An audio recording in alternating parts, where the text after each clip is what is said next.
코로나19 발생 2년여 만에 목포에서 하루 최대 확진자가 발생했습니다.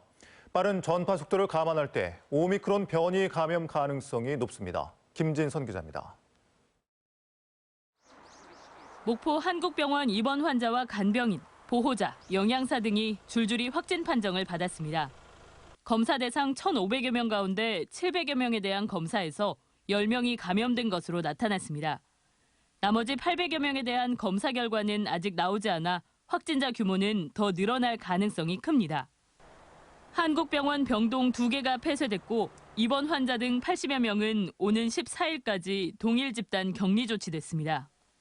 간병인이나 보호자분들은 이제 병원에 상주하지 않고 일상생활을 하시면서 입원자들을 관리하시잖아요. 그래서 밖에서 감염이 돼서 그 안에 보호자로 들어가서 간병을 하신다든지 그런 부분에서 혹시 감염이 되지 않았나.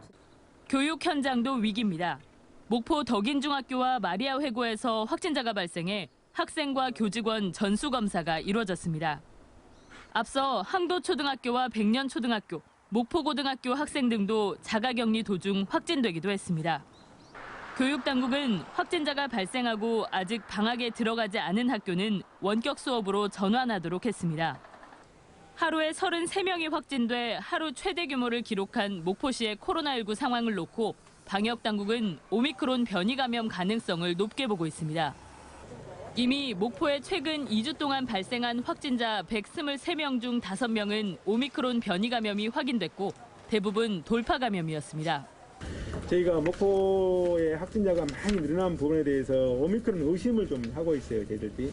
또 목포 시내 사우나 곳곳이 확진자 동선에 포함돼 있고 일부에서는 연쇄 감염이 발생하기도 했습니다.